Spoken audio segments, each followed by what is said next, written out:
ಕಾಪಾಡಬೇಕು ಅಂತ. ಇತ್ತೀಚಿನ ದಿನಗಳಲ್ಲಿ ನಮ್ಮ ಎಲೆಕ್ಟ್ರಾನಿಕ್ ವೋಟಿಂಗ್ ಮಿಷಿನ್ಸ್ ಬಗ್ಗೆ ವಿಶ್ವಾಸ ಕಮ್ಮಿ ಆಗ್ತಾ ಇದೆ. ಇದಕ್ಕೆ ಹಲವಾರು ಕಾರಣ ಇದೆ. ನಾನು ಸಂಪೂರ್ಣವಾಗಿ ಎಲ್ಲ ಕಾರಣಗಳಿಗೆ ಹೋಗೋದಿಲ್ಲ. ಒಂದೆರಡು ಉದಾಹರಣೆಗಳನ್ನು ನಾನು ಕೊಡ್ಲಿಕ್ಕೆ ನಾನು ಬಯಸ್ತಾ ಇದ್ದೀನಿ ಅಧ್ಯಕ್ಷರೇ. ಮೊದಲನೇದಾಗಿ, ಮೊನ್ನೆ ಮಹಾರಾಷ್ಟ್ರ ಅಸೆಂಬ್ಲಿ ಚುನಾವಣೆಯಲ್ಲಿ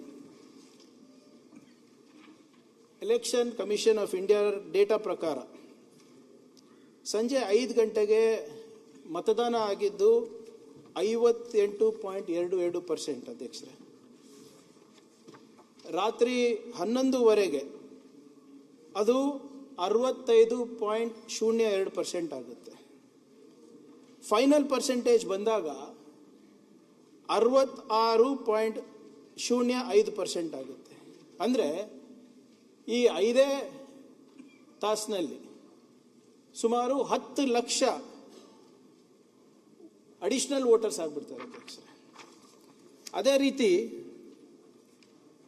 ನಿಮ್ಮ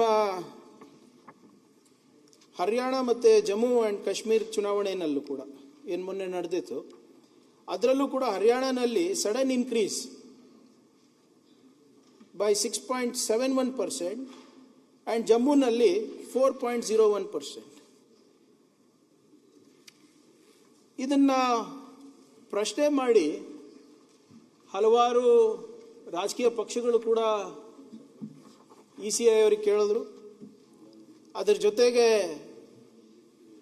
ಸಾಕಷ್ಟು ತಜ್ಞರು ಕೂಡ ಮತ್ತು NGOs, ಇದು ವೋಟ್ ಫಾರ್ ಡೆಮಾಕ್ರಸಿ ಇರ್ಬೋದು, ADF ಅವರು ಇರ್ಬೋದು, ಹಲವಾರು ಸಂಸ್ಥೆಗಳು ಕೂಡ ಇದನ್ನು ECI ಪ್ರಶ್ನೆ ಮಾಡಿದ್ರೆ ECI ಅವರ ಹತ್ರ ಯಾವುದೇ ರೀತಿಯಾದಂಥ ಉತ್ತರ ಇಲ್ಲ ಅಧ್ಯಕ್ಷ.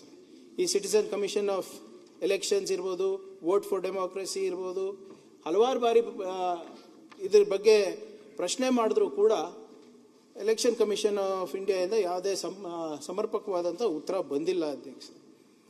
ಮತ್ತು ಇತ್ತೀಚೆಗೆ VVPAT ಬಗ್ಗೆ ಕೂಡ ಸುಪ್ರೀಂ ಕೋರ್ಟ್ನಲ್ಲಿ ಸಾಕಷ್ಟು ಸವಿಸ್ತಾರವಾಗಿ ಚರ್ಚೆ ಆಗಿದೆ. 100% ಮಾಡಲಿಕ್ಕೆ ಆಗೋದಿಲ್ಲ ಅಂತ. ಆದ್ದರಿಂದ ನಾವೇನು ಮಾಡ್ತಾ ಇದ್ದೀವಿ ಅಧ್ಯಕ್ಷರೇ, EVM ಬದಲಾಗಿ ನಮ್ಮ ಗ್ರಾಮ ಪಂಚಾಯತ್, ತಾಲೂಕ್ ಪಂಚಾಯತ್ ಮತ್ತು ಜಿಲ್ಲಾ ಪಂಚಾಯತ್ ಚುನಾವಣೆಗಳನ್ನು ನಾವು ಬ್ಯಾಲೆಟ್ ಪೇಪರ್ ಮುಖಾಂತರ ಮಾಡಬೇಕು ಅಂತ ನಾವು ತೀರ್ಮಾನ ತಗೊಂಡಿದ್ದೇವೆ. ಅದಕ್ಕೋಸ್ಕರ ನಮ್ಮ ಈ ವಿಧೇಯಕನಲ್ಲಿ ತಿದ್ದುಪಡಿಯನ್ನು ತರಬೇಕಾಗ್ತದೆ. ಯಾಕಂದರೆ ನಾವು ಎಲೆಕ್ಟ್ರಾನಿಕ್ ವೋಟಿಂಗ್ ಮಿಷಿನ್ಸ್ ಅಂತ ನಾವು ಹೇಳಿದ್ವಿ ನಮ್ಮ ಆ್ಯಕ್ಟ್ನಲ್ಲಿ. ಸೊ ಈಗ ಅದರ ಬದಲಾಗಿ ನಾವು ಬ್ಯಾಲೆಟ್ ಪೇಪರನ್ನು ತರುವ ನಿಟ್ಟಿನಲ್ಲಿ ಈ ವಿಧೇಯಕನ ನಾವು ತಂದಿದ್ದೇವೆ. ಸುಮಾರು 6 ಬದಲಾವಣೆಗಳಿವೆ ಇದರಲ್ಲಿ.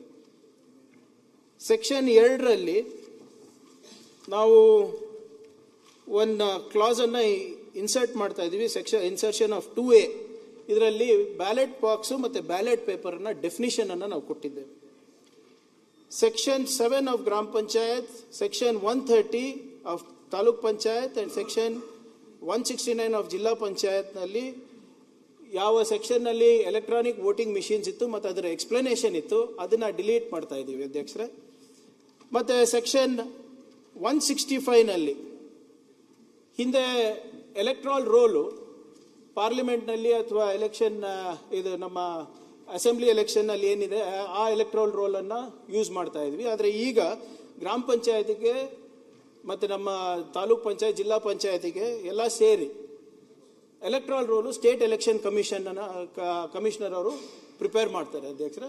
It will be close to the current electoral roll that is already available. ಅದನ್ನು ಮತ್ತೊಮ್ಮೆ ಪರಿಶೀಲನೆ ಮಾಡಿ ಪರಿಷ್ಕರಣೆ ಮಾಡಿಬಿಟ್ಟು ಪಂಚಾಯತಿಗೆ ಒಂದು ಎಲೆಕ್ಟ್ರಾಲ್ ರೋಲನ್ನು ನಾವು ಕೊಡ್ತಾ ಇದ್ದೀವಿ ಅಧ್ಯಕ್ಷ.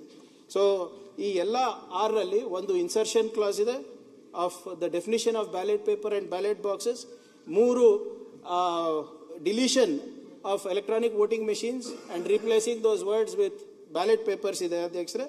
ಮತ್ತು ಹೊಸ ಎಲೆಕ್ಟ್ರಾಲ್ ರೋಲನ್ನು ನಾವು ಕ್ರಿಯೇಟ್ ಮಾಡಲಿಕ್ಕೆ ಒಂದು ಪರ್ಮಿಷನ್ ನಾವು ವಿಧೇಯಕನಲ್ಲಿ ನಾವು ಕೊಡ್ತಾ ಇದ್ದೀವಿ ಅಧ್ಯಕ್ಷರೇ. ಮತ್ತು ಭಾಳ ಜನ ಕೇಳ್ಬೋದು, ಇದು ಯಾಕೆ ಮತ್ತೆ ಹಿಂದೆ ಹೋಗ್ತಾ ಇದ್ದೀರಾ ಅಂತ. ಆದರೆ ನಮಗೆ ಸಮರ್ಪಕವಾದಂಥ ಉತ್ತರ ECIಯಿಂದ ಸಿಗಲಾರ್ದ ಕಾರಣ ಅನಿವಾರ್ಯ ಆಗಿದೆ.